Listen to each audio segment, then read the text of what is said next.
नमस्कार, मी सुवर्णा माटेगावकर. माझ्या यूट्यूब चॅनलवर तुम्हा सगळ्यांचं मनापासून स्वागत. आत्तापर्यंत तुमच्याशी मी बरेच वैदर्भीय पदार्थ शेअर केले. कारण आम्ही खूप लोक विदर्भातून इकडे शिफ्ट झालेलो आहोत आणि वैदर्भीय पदार्थ खाण्याची लहानपणापासून सवय असल्यामुळे ते रोजच्या आहारामध्ये असतातच. तर इथे जेव्हा आमच्याकडे पाहुणे येतात तेव्हा त्यातले काही पदार्थ मी आवर्जून करते आणि त्यांना ते खूप आवडतात. तर आज असा एक वैदर्भीय पदार्थ मी तुमच्याशी शेअर करणार आहे, त्याची रेसिपी शेअर करणार आहे, जो घराघरामध्ये विदर्भामध्ये आवडीने खाल्ला जातो आणि चटणी कोशिंबीर याच्याऐवजी हा पदार्थ एक चेंज म्हणून केला जातो. तो पदार्थ म्हणजे दह्यातली मिरची. तो अतिशय चटपटीत आणि टेस्टी असा पदार्थ आहे. तर त्याचं साहित्य काय आहे आणि तो कसा करायचा हे मी तुम्हाला दाखवते. दह्यातली मिरची करण्यासाठी जे साहित्य आहे ते एकदम कमी आहे. थोडक्या साहित्यात खूप सुंदर पदार्थ हा तयार होतो. याच्यासाठी आपल्याला 1-1.5 वाटी मी दही घेतलेलं आहे. हे घरीच लावलेलं दही आहे, घट्ट दही आहे, ते मी घेतलं आहे. आपल्याला फोडणीसाठी तेल लागणार आहे, मिसळणीचा डबा लागेल, हिंग लागेल, मीठ लागेल, कोथिंबीर लागेल. या मिरच्या घेतलेल्या आहेत. या मी 2 अख्ख्या मोठ्या मिरच्या असतात, कमी तिखट मिरच्या, या चिरून घेतल्या आहेत. थोड्या मीडियम चिरलेल्या आहेत. तुम्ही बारीक चिरू शकता, जाड चिरू शकता, तुम्हाला पाहिजे तशा चिरू शकता. त्याच्यानंतर हे दाण्याचं कूट 1.5 चमचा आहे. हे मी असं भरडच घेतलेलं आहे आणि थोडी चवीला साखर. तर आता आधी आपण एक फोडणी करून घ्यायची आणि ती थंड करून घ्यायची आणि मग दह्यातली मिरची मिक्स करायची. ही छोटी कढई ठेवली आहे. थोडं तेल घेतलेलं आहे मी, 2 चमचे असेल.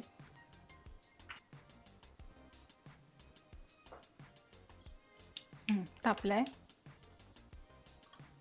आता मी मोहरी घालणार आहे, थोडं हिंग. गॅस बंद केला आहे मी ऑलरेडी. थोडंसं तिखटही घातलं आहे आणि या मिरच्या घालते याच्या. गॅस बंद केल्यामुळे जेवढं तेल गरम आहे तेवढ्यावर त्या जेवढ्या फ्राय होतील तेवढ्याच होऊ द्यायच्या.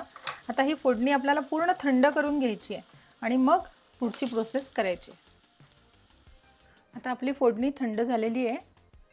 हे दही आपलं आहे ते मी थोडं घोटून घेते.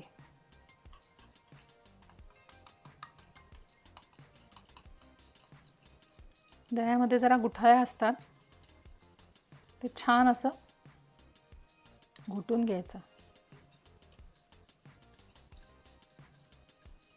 म्हणजे त्याला एक असं छान क्रीमी टेक्स्चर येतं. आता याच्यामध्ये दाण्याचं कूट घातलंय, साखर,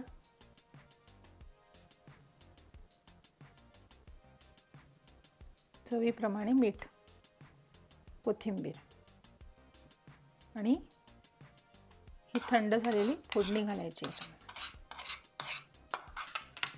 आणि हे छान ढवळून घ्यायचं. वाह, ते दिसायलाच इतकं सुंदर दिसतंय आणि ट्रस्ट मी, हे खूप टेस्टला अप्रतिम लागतं.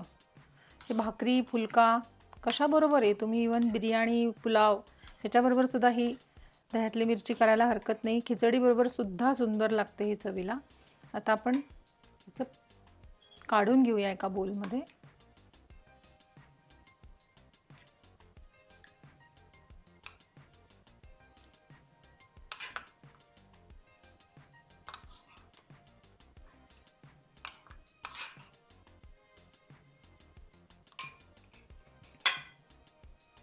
हे बघा,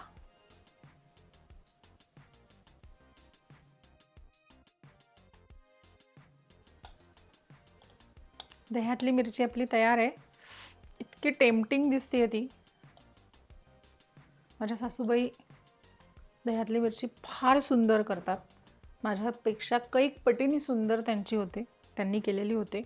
आणि हा पदार्थ त्यांनी मला शिकवल्यानंतर मी कित्येक वेळा केला. माझाही चांगलाच होतो, पण त्यांच्यासारखा नाही होत. हे कबूल केलंच पाहिजे, कारण सासूबाईंच्या हातची चव त्याला येते. हे मी टेस्ट करून बघते.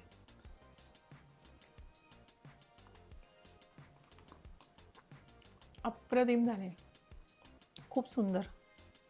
सगळ्या चवी इतक्या छान लागल्यात मिरची, हिंग, थोडं तिखट, त्याच्यानंतर तेल अगदीच थोडं घेतलं होतं आपण आणि त्यातला दाण्याच्या कुटाचा एक छान बाईट येतो आहे. साखर, मीठ. खूप कमी पदार्थात सुद्धा कधी कधी असं असतं की एखादा खूप भारी पदार्थ होऊ शकतो तयार. त्याचं उदाहरण ही दह्यातली मिरची हा पदार्थ आहे.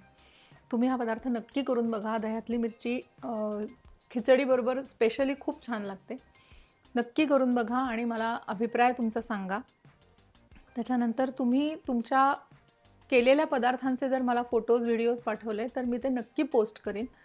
आणि तुम्हाला जर माझ्या रेसिपीज आवडत असतील तर माझ्या चॅनलला लाईक करा, शेअर करा, सबस्क्राईब करा. थँक्यू.